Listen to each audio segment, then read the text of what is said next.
Sayın izleyiciler, bugün Kırgızistan Bağımsızlık Günü'nü bayram olarak kutluyor.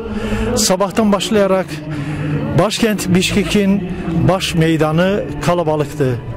Bütün gün boyu insanlar, Kırgız vatandaşları, başkentin konukları, 3. Dünya Göçebe Oyunlarına gelen dünyanın çeşitli ülkelerinden olan misafirler Kırgızistan'ın Bağımsızlık Günü nedeniyle baş meydana gelerek Kırgızistan'ın Bağımsızlık Günü nedeniyle düzenlenen bayram programına katıldılar.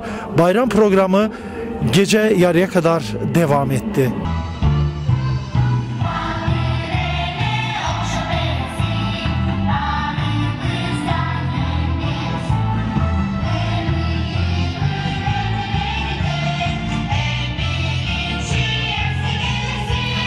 ...31 Ağustos 1991'de bağımsızlığını kazanan Kırgızistan, bugün bağımsızlığının 27. yıl dönümünü kutluyor.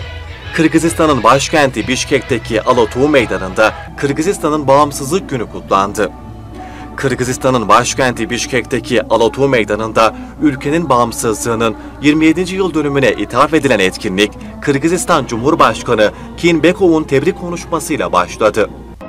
Kırgızistan halkının bağımsızlık gününü kutlayan devlet başkanı Kinbekov, bugünün hayallerle dolu ve ulusun isteklerini somutlaştırmış umut dolu bir gün olduğunu belirtti.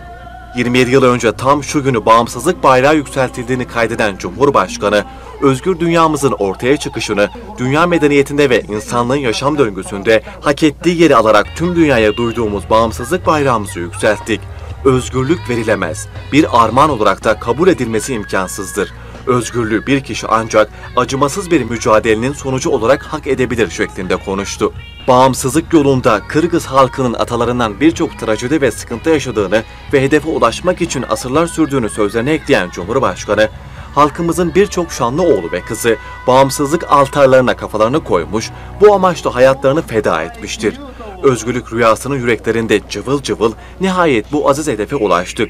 Kırgız halkının özgürlüksever ruhu onurlu bir şekilde onurlu bir sınavdı ve nesillerden nesile aktarılan paha biçilemez bir mülk haline geldiği ifadelerini kullandı. Kırgızistanlıları Kırgızca ve Rusça tebrik eden Cumhurbaşkanı herkese sıcak dileklerini iletti. Hatırlatalım, Kırgızistan'ın bağımsızlık gününü ilk tanıyan devlet ise Türkiye Cumhuriyeti olmuştur. Bu arada bilindiği üzere 2-8 Eylül tarihlerinde bağımsız Kırgızistan Cumhuriyeti, Türkçe konuşan devletlerin başkanlarının zirve toplantısına, 3. Dünya Göçebe Oyunlarına, TÜRKBA toplantısına ev sahipliği yapacak. Türkiye Cumhurbaşkanı Erdoğan'ın yarın gerçekleştireceği Kırgızistan ziyareti öncesinde ülkedeki Erkin Tuğ gazetesi için Türk-Kırgız ilişkilerine dair "Atayurdu Kırgızistan'la çok yönlü bağlarımızı güçlendiriyoruz" başlıklı bir makalesi yayımlandı.